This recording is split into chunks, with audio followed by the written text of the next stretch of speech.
Hola mis queridos hermanos, gracias por estar una vez más aquí en su canal de testimonio. Bueno, por favor dale like al video y suscríbete. La siguiente historia que estás a punto de escuchar habla de acerca de lo que sucede en el purgatorio, ya que la hermana narra cómo su papá, después de morir, se ha comunicado y ha dicho lo que pasa ahí en ese estado, en ese lugar que es el purgatorio. Así que te voy a pedir por favor que pongas mucha atención, ya que esta historia estoy seguro va a ser de mucha bendición para tu vida y nos va a hacer reflexionar acerca del purgatorio. Así que, ¿están listos? Comenzamos. Bendecido día, hermanas. Mi nombre es Carmen y hoy les voy a hablar sobre la gran misericordia de Dios aún después de la muerte.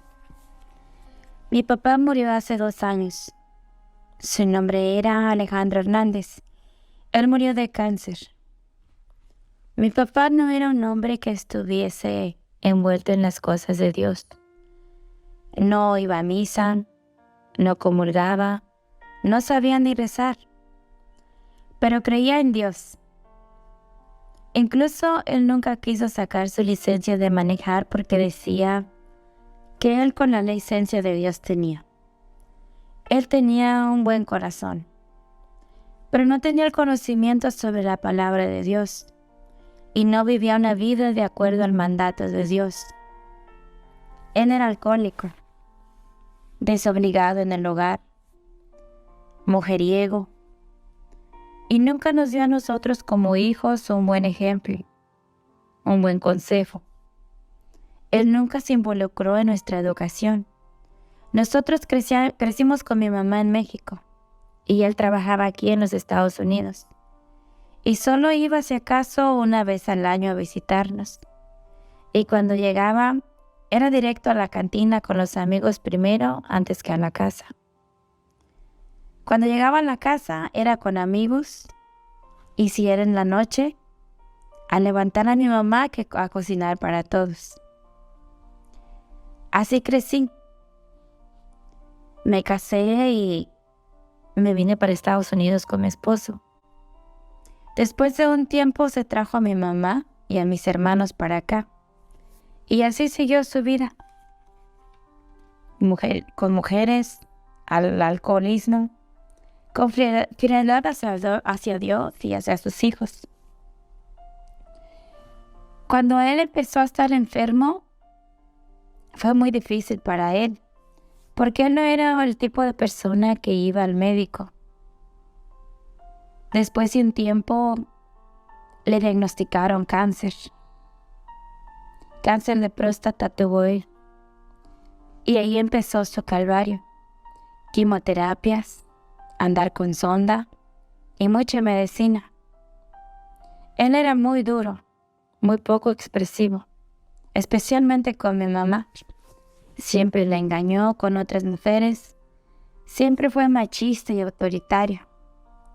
La mayoría del tiempo la trató mal, pero aún así, en esa etapa de su enfermedad, mi mamá lo cuidó, lo atendió y siempre estuvo ahí para él.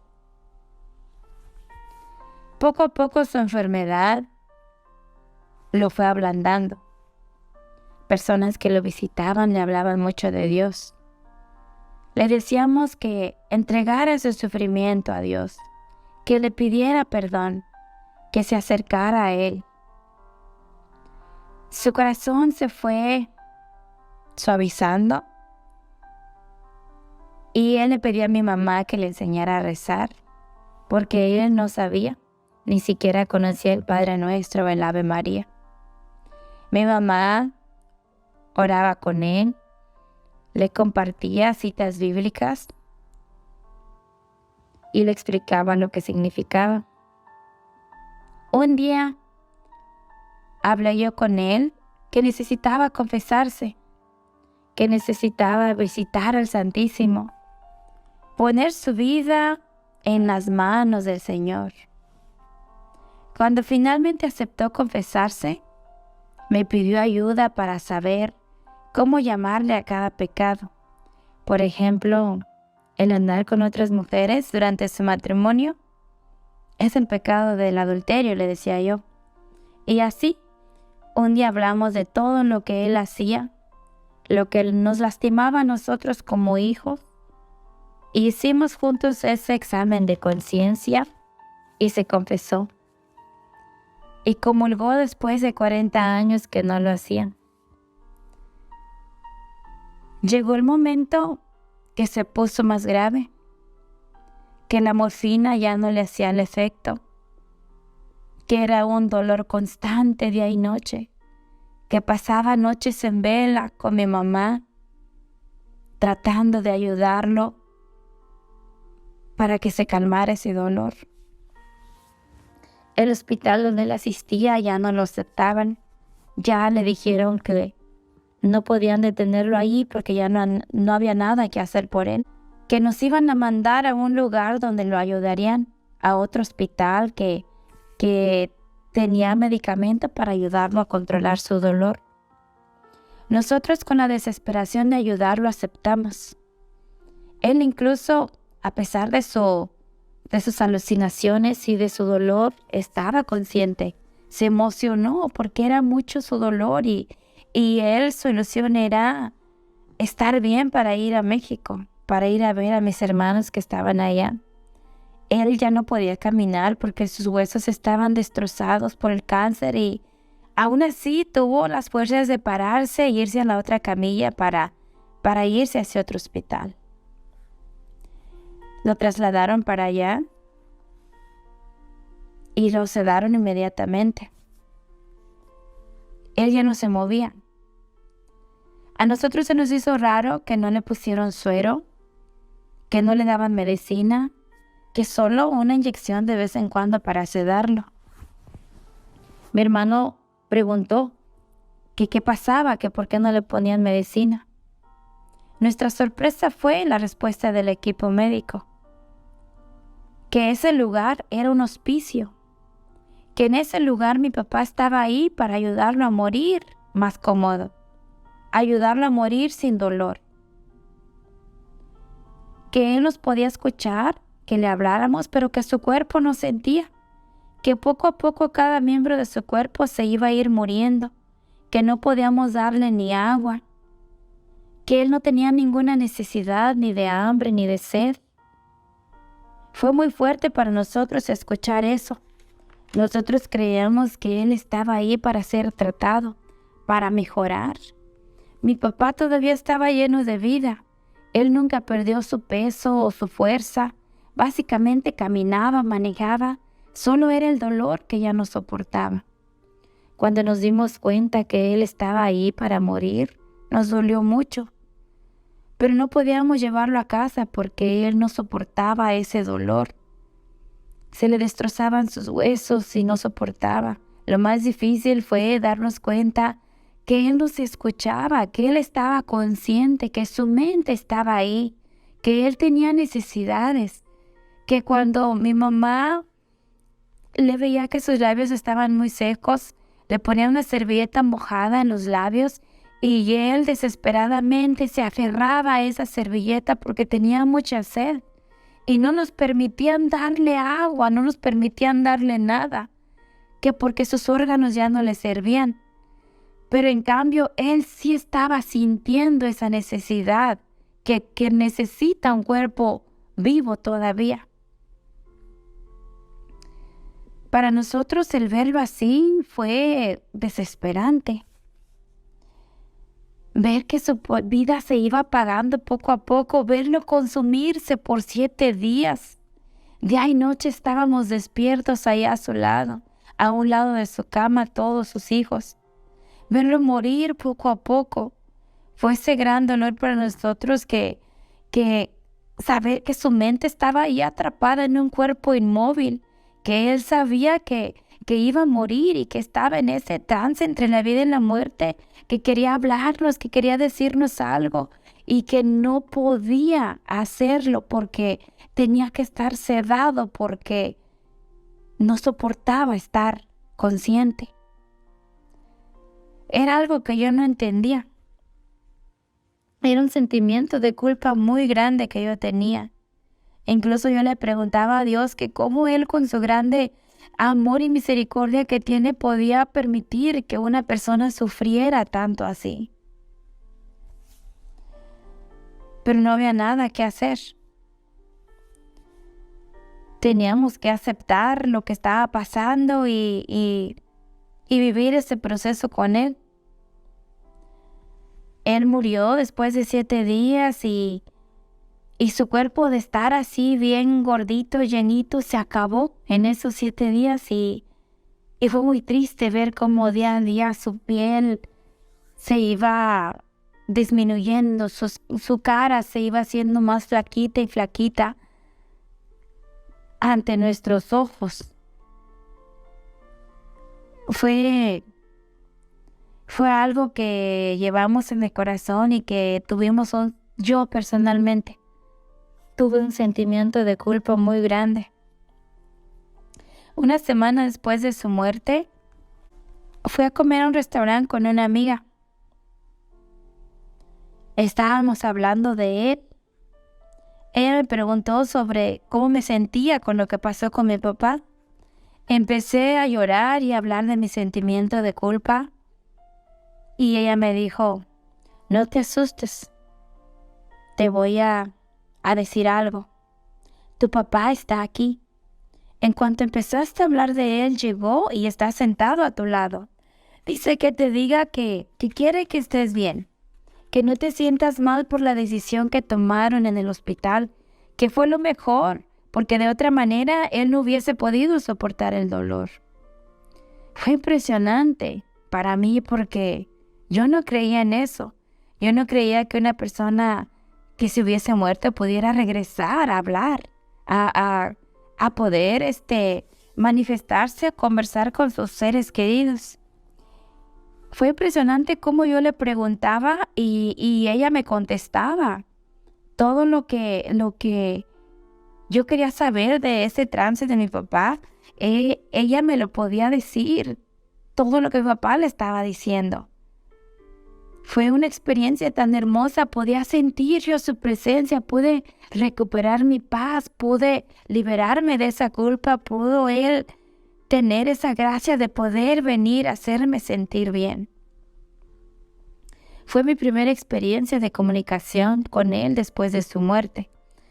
Unas semanas después empezó a manifestarse con mi cuñada y mi prima.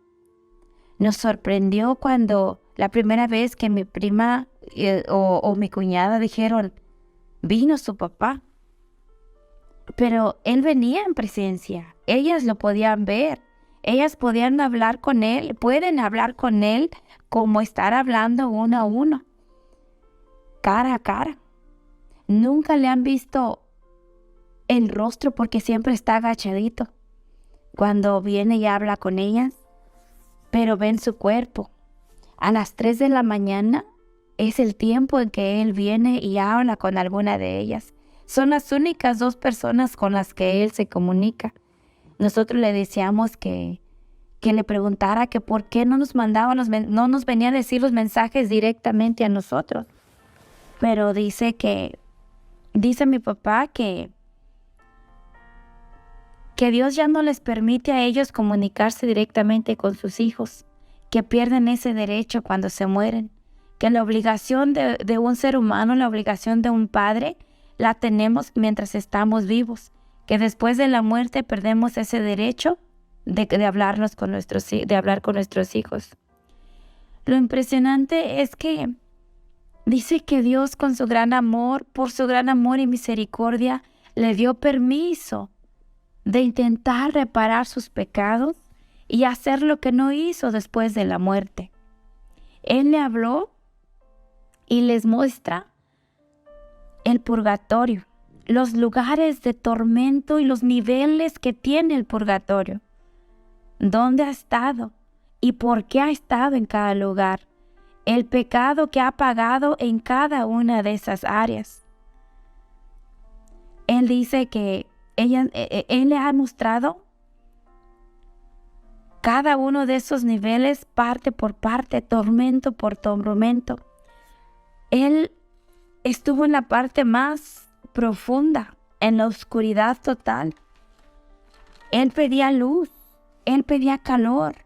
Él pedía que nos dijera a nosotros, sus hijos, que encendiéramos veladoras, que tenía mucho frío, que tenía miedo, que estaba muy oscuro, que le encendiéramos velas, que era lo único que le daba calor y que lo único que lo alumbraba un poquito y que le podía dar un poquito de paz allá donde estaba, y que estaba en ese lugar pagando el no haber sido un buen padre y un buen esposo. Dice que ni volviendo a nacer le alcanzaría la vida para hacer las cosas correctamente como Dios quiere. Él desesperadamente manda mensajes a todos mis hermanos que cambien su manera de ser, porque Él está viendo todo el tiempo todo lo que cada uno de ellos hacen.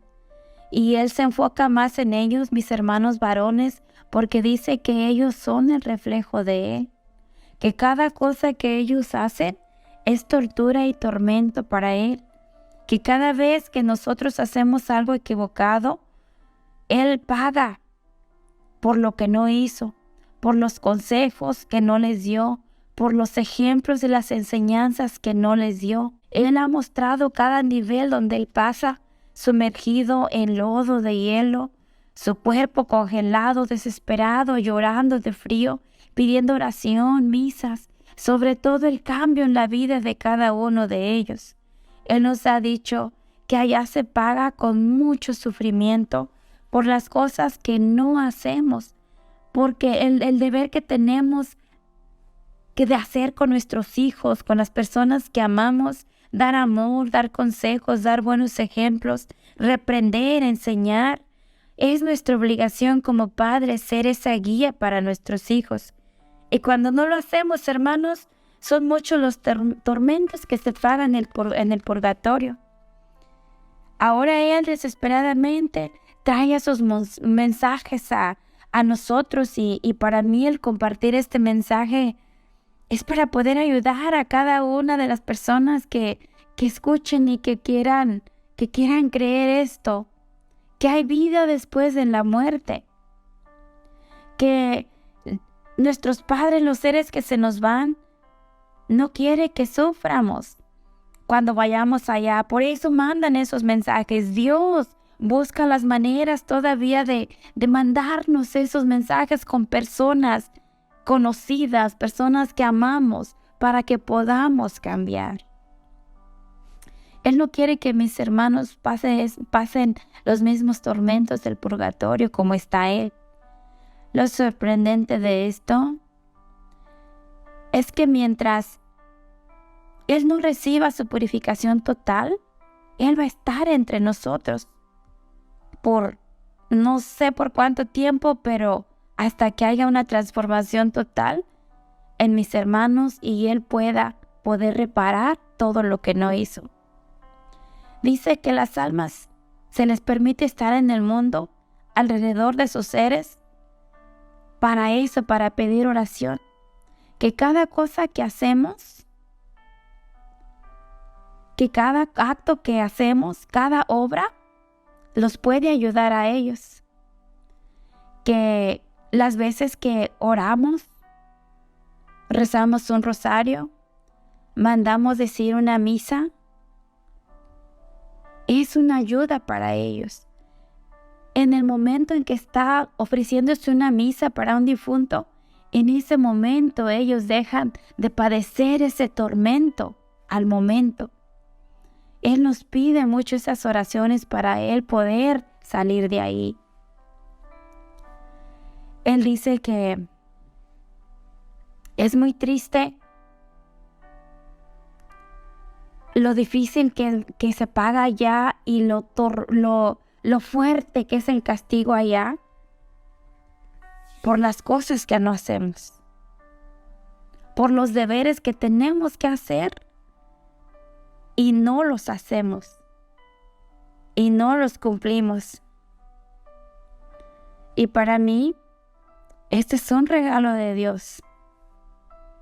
El poder saber por labios de mi papá, del alma de mi papá, cómo es el purgatorio, ¿Qué esperar cuando uno se va? ¿Cómo debemos de cumplir lo que Dios nos pide? Todos tenemos una misión en esta tierra y tenemos que cumplirla para poder ir a un mejor lugar. Y Él tuvo esa gracia de recibir esa misericordia de Dios, pero no todos vamos a tener esa bendición. Y para nosotros el poder saber de Él a través de mi prima y de mi cuñada es algo maravilloso. Cuando hablamos con ellas es, ¿y cómo está mi papá? ¿Qué te ha dicho? Hablar de él como si fuese una persona que solamente está en un lugar lejos. Mi papá quiere que cada uno de nosotros trabajemos en esa conversión. Quiere que cada uno de sus hijos hagan lo correcto. Para él poder estar bien y poder alcanzar la luz, ellos tienen que hacer lo correcto. Ellos tienen que alcanzar ese nivel que debieron de haber alcanzado si él les hubiese dado ese consejo. Y así nos previene y nos advierte sobre la vida después de la muerte, sobre la misericordia de Dios que tiene con nosotros, de darnos ese permiso de reparar esa ayuda, de que alguien venga y nos diga que tenemos que hacerlo mientras estamos vivos. Es para nosotros un regalo maravilloso y poder ofrecer esas oraciones por ellos, poder orar por ellos, poder hacer lo que ellos nos piden que hagamos para estar bien. Mi papá, antes de morir, antes de que estuviera muy enfermo, pedía que no lo enterráramos porque él tenía miedo, que quería que su cuerpo fuera quemado y que se pusieran las cenizas en la casa y que se quedaran ahí hasta que mi mamá muriera, y que cuando ella muriera se pusieran esa cajita de cenizas de él en el ataúd de mi mamá para poder estar juntos, enterrados juntos. Y hace como unos 2 meses vino a mostrarle a mi cuñada que necesitaba ser enterrado, que un cuerpo debe de estar en un lugar sagrado, que sus cenizas tenían que ser llevadas al cementerio para que él pudiera alcanzar un poco de paz. Para él poder estar bien, tenía que estar ahí en el cementerio. Incluso es increíble cómo se comunican los espíritus. Él en espíritu llevó a mi cuñada al área donde él quería ser enterrado y le mostró el lugar. Y mi cuñada nos dice en qué lugar exactamente él quería estar. Y fuimos, nos lo describió, está así, hay un arbolito aquí. Y nos describió exactamente el lugar donde era. Y así era exactamente. Cuando mi hermano fue y preparó el lugar, la tumba, estaba exactamente en lo que él dijo que iba a estar. Ahí lo encontramos.